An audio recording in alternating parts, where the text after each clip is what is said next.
Ah, okay. So back to our problem. So we were discussing about we have find out the values for A, B, and C, and we have substituted the values for A, B, and C here in the expression for C of S. And now to rearrange the term to take the inverse Laplace transform. Okay. To make it in the standard form, we have split the numerator term as S plus 2 plus 2. S plus 2 plus 2 and the denominator as S plus 2 the whole square. Okay, S plus 4S plus 4 is S plus 2 the whole square plus 12. Okay, so it is S plus 2 plus 2 divided by S plus 2 the whole square plus 12. So here it is minus and this is plus 2. So we can write it as 1 by S. We are going to split this as two terms. Okay, so S plus 2 divided by this denominator plus minus. So minus into plus, that means minus 2 divided by this much.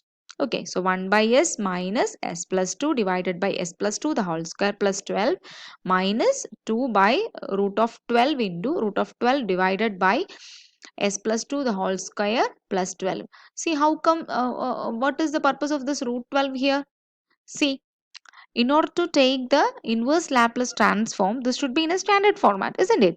So this is similar. See, in the numerator there is a constant value. Instead of S, there is a constant value. Then this should be of the form omega divided by S plus A the whole square plus omega square.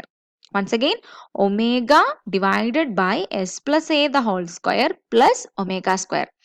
Then that is the Laplace transform of e raised to minus at into sine omega t. Okay, that you have already seen in the earlier problems. Okay, so in order to introduce a root 12 in the numerator, so you have to introduce the same root 12 in the denominator also. There is nothing. We are multiplying and dividing the same value to this term. Okay, we are multiplying and dividing root 12 to this particular term. Okay, so now we can directly take the inverse Laplace transform. The inverse Laplace transform of 1 by S is 1 and the inverse Laplace transform of this much is e raised to minus 80 into cos root 12 of t, and this is 2 by root 12 into e raised to minus 80, that is it is minus 2t into sine root 12t. Okay, see, it is 1 minus e raised to minus 2t into cos root 12t minus 2 by root of 12. We can write it as 2 into root 3 into e raised to minus 2t into sine root 12t. Okay. And now we can write this sine term as first. Okay. So 1 minus e raised to minus 2t into, see, these 2 and 2 will get cancelled. So 1 by root 3. 1 by root 3 into sine of root 12t plus this much cos root 12t. So by rearranging this, that means we can take a minus of e raised to minus 2t as common outside. The rest is 1 by root 3 sine of root of 12t plus cos root of 12t. Okay, so actually this is the answer of C of t, but this answer, the C of t, can be written in another form also, another standard form also. See, this is we are talking about an underdamped system, and in the derivations of time domain specifications for underdamped system, we have seen the output C of t of an underdamped system can be written in the standard format using a right angled triangle, isn't it? So the result can be converted to another standard form by constructing a right angle triangle with one side, the adjacent side as theta and the opposite side as root of 1 minus theta square. So this is that right angle. Then we can say cos theta is point theta, that is cos theta is equal to 0.5 and sin theta is equal to 0.866. Okay, so sin theta is 0.866, that is also equal to root 3 by 2. Cos theta is equal to 0.5. What is cos theta? Cos theta is adjacent side by hypotenuse.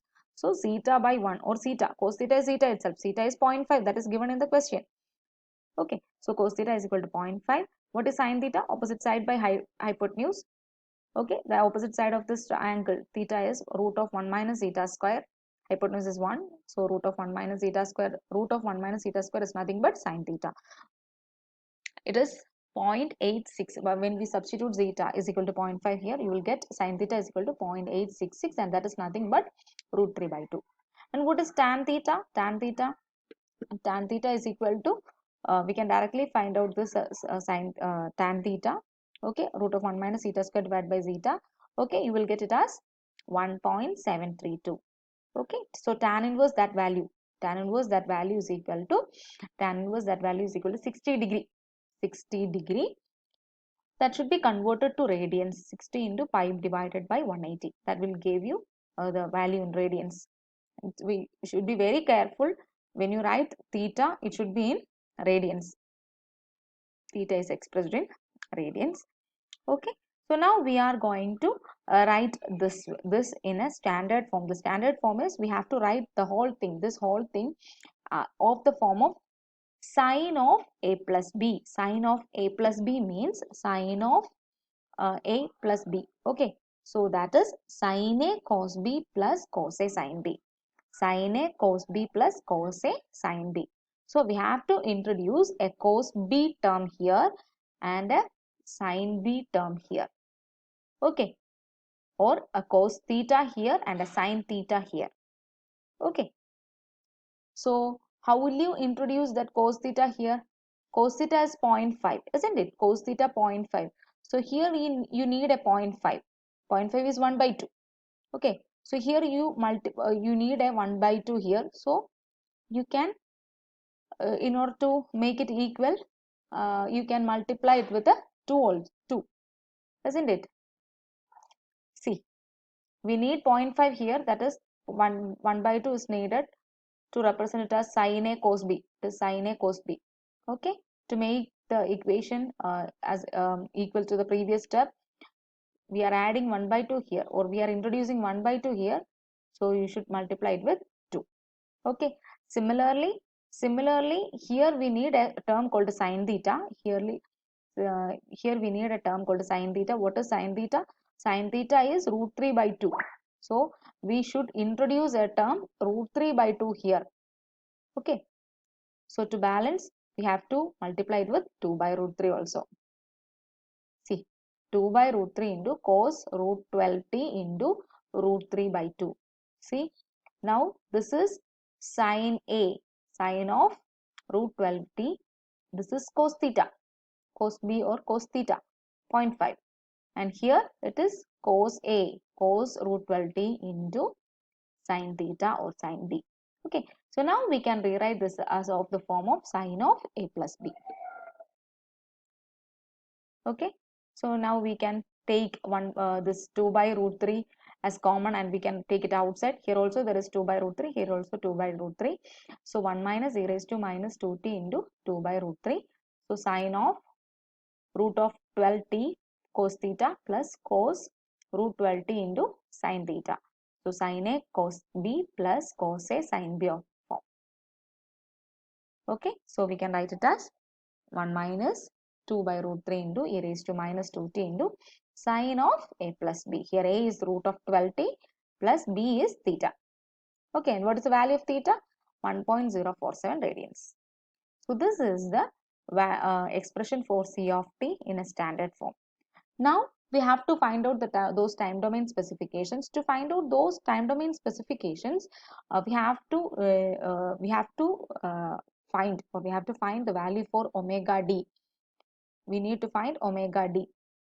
So what is omega d? Omega d is omega n into root of 1 minus theta square. Now substitute the values.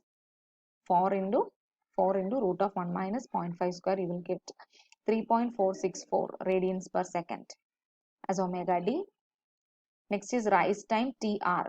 See, in order to find out rise time, we need omega d. That's why we are finding omega d initially. Okay, So TR is equal to pi minus theta divided by omega d. Now you substitute the values. Pi minus 1.047 divided by 3.464 is equal to 0.6046. Next is peak time. Peak time is pi by omega d. This pi divided by 3.464. Okay. So 3.14 divided by 3.464 will give us your answer as 0.907. The next term you have to find it is percentage of peak overshoot. That is percentage NP, that we have already seen in the last problem also. E raised to minus theta pi divided by root of 1 minus theta square into 100. Substitute the value of theta as 0.5. We will get the answer as 16.3 percentage. Okay. Now to find out MP, we need only zeta value. And this value was same for the previous question also. Next is settling time. In order to find out settling time, we will consider two errors of either 5% error or 2% error. For 5% error, the equation is Ts is equal to 3 into capital T, where capital T is equal to 1 by zeta omega n. Okay, so 1 by 0.5 into 4, omega n is 4, it is 0.5 second. So you just multiply for 5% error, you just multiply 3 into 0.5, and for 2% error, you just multiply 4 into 0.5. So you will get 1.5 second as settling time for 5% error, and for 2 seconds for 2% error. Okay, so these are the outputs. These are the results of the question. This is the output, and this is the output in standard form, sine of a plus b form. Okay, and these are the values for rise time, peak time, maximum overshoot, and settling time. Okay, thank you.